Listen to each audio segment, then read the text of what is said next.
Fala pessoal, tudo bem com vocês? Galera, muito prazer. Meu nome é Daniel Cataldo e hoje eu vou ser o seu professor de Física. Galera, na aulinha de hoje a gente vai dar continuidade exatamente ao assunto de potencial elétrico. Então, se você não assistiu a primeira parte desse assunto, eu vou deixar o link aqui para você clicar e assistir antes dessa aula a primeira parte do assunto de potencial. Ok? Se você já assistiu, então vamos para a aulinha de hoje. Hoje a gente vai falar um pouquinho sobre o trabalho da força elétrica e uma relação muito importante que nós temos entre campo elétrico e diferença de potencial. Bora lá? Então solta a vinheta!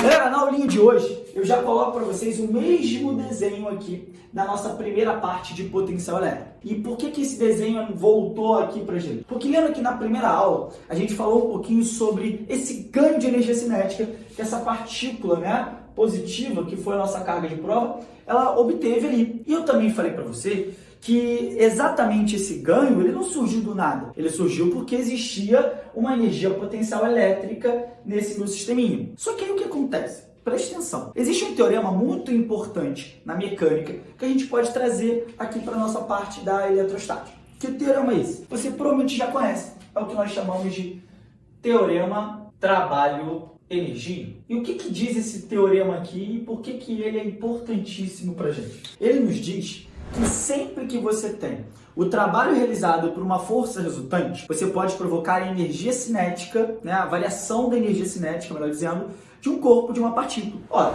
então a gente pode observar aqui para o nosso esquema que a nossa força elétrica, ela é a nossa força resultante. E eu vou pegar essa minha partícula, deslocar desse ponto para esse ponto.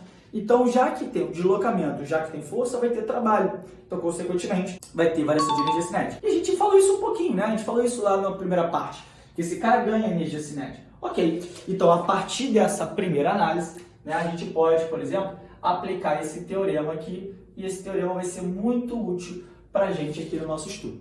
Então, o que a gente pode fazer? A gente pode dizer o seguinte: o trabalho da nossa força resultante é igual à variação da energia cinética daquela partícula. Isso a gente pode afirmar. Isso é o que diz o nosso teorema. Só que aí, perceba uma coisa. A gente disse também na primeira parte que essa situação que está acontecendo é uma situação onde eu tenho um sistema conservativo. Porque essa forcinha, ela é uma força conservativa. Ora, então sendo um sistema conservativo, eu posso facilmente dizer aqui para você o seguinte, que a variação da energia cinética é igual a menos a variação da energia potencial. E isso acontece por quê?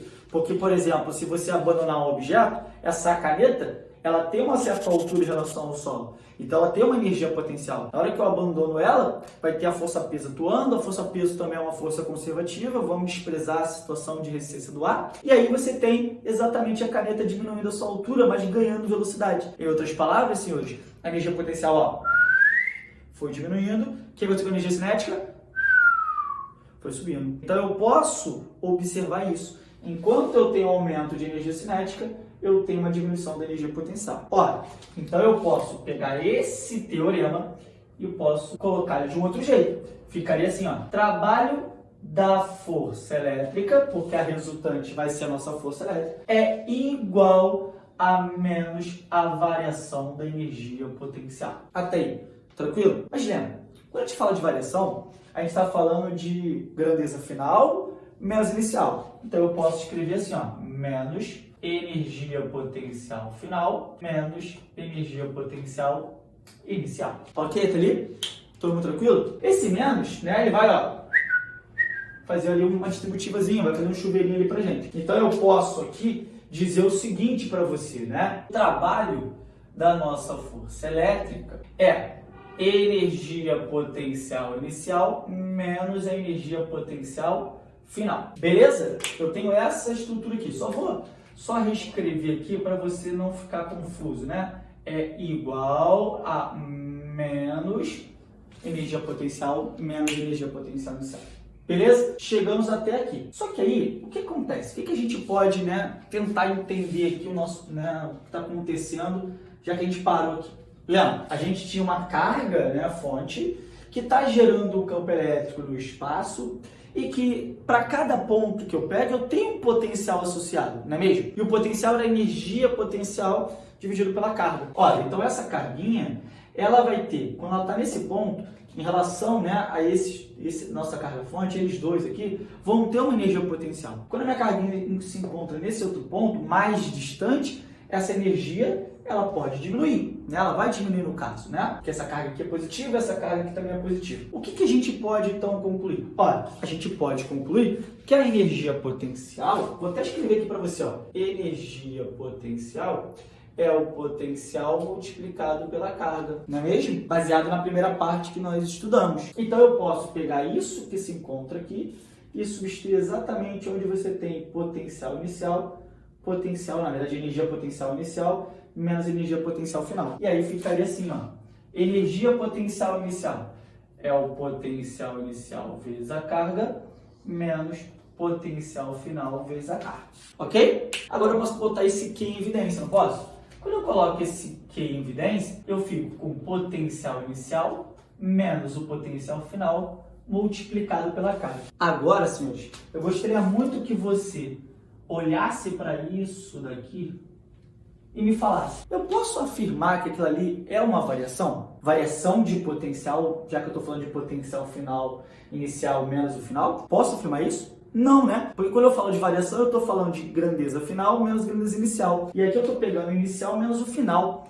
Bem, já que eu não posso falar de variação, eu posso pelo menos falar que é uma diferença, né? Porque eu tenho uma subtração. Ó, beleza. Então eu posso afirmar que o que nós temos aqui é a nossa famosa DDP. Diferença de potencial. E aí, a nossa DDP, a gente vai sinalizar como sendo a letra U pra gente. Tudo bem até aí? Então, chegamos a uma expressão. Logo, nós temos que o trabalho da nossa força elétrica, é a diferença de potencial entre esses dois pontos multiplicado pela carga de prova que foi levada. Então, chegamos a uma expressãozinha extremamente importante para vocês. E a partir dela, você já consegue identificar o seguinte. Repare, não depende do que aconteceu aqui no caminho. Eu não quero saber se a partícula foi em linha reta, se ela fez uma parábola, se ela fazendo zigue-zague. Não importa. Só depende do potencial desse ponto e o potencial desse ponto. Em outras palavras, da diferença de potencial entre dois pontos. Ok? Então, o trabalho da força elétrica não depende da trajetória. Isso é muito importante. Outra coisa que a gente pode observar é, se eu tenho aqui, por exemplo, duas placas metálicas, vamos supor que essa daqui está energizada positivamente. Então, eu tenho essa placa energizada positivamente. E a outra placa energizada negativamente aqui. O que vai acontecer? Lembra que entre essas duas placas você tem um campo elétrico e esse campo elétrico ele é uniforme aqui para nós, não é mesmo? Mas vamos tentar criar uma situação. Vamos supor que eu pegue aqui nesse ponto, que eu vou chamar de ponto A, eu coloque aqui um elétron, tá? Então, aqui está o nosso elétronzinho. Quando eu abandonar esse elétron, repare que ele, né, vai ter uma repulsão, vai sentir uma repulsão dessa placa negativa e vai sentir uma atração desse cara. Portanto, eu já consigo observar que esse elétron, ele terá um certo deslocamentozinho, né? Ele vai começar, ó, se movimentar e vai fazer isso aqui, por exemplo, ó. Peguei mais ou menos essa distância aqui pra gente, tá? E aí, a gente já identifica que esse elétron, ao chegar aqui, por exemplo, nesse ponto, que eu vou sinalizar como sendo o ponto B, esse elétron, ele terá uma velocidade. Então, perfeito. Então, já que esse cara antes não tinha velocidade porque ele foi abandonado no ponto A e agora ele tem uma velocidade quando ele chega no ponto B, houve uma variação de quê? De energia cinética.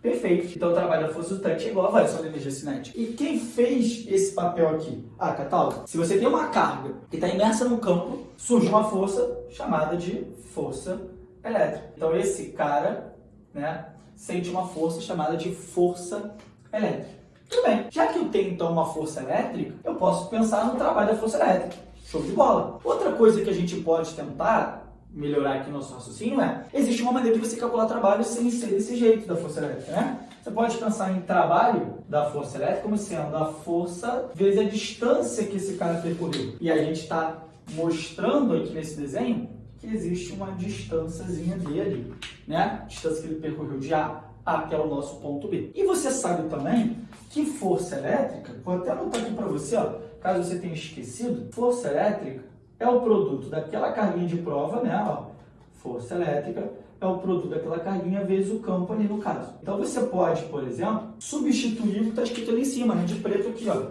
Você pode substituir esse balãozinho azul exatamente o que está ali. Então ficaria assim, ó, carga vezes campo vezes distância, não é mesmo? Isso é uma outra maneira de você calcular o trabalho da força elétrica. Bem, então eu tenho duas maneiras, né? O que está de vermelho e o que está de preto. Então eu posso igualar aqui, ó, com DDP vezes a carga, porque o que a gente tem?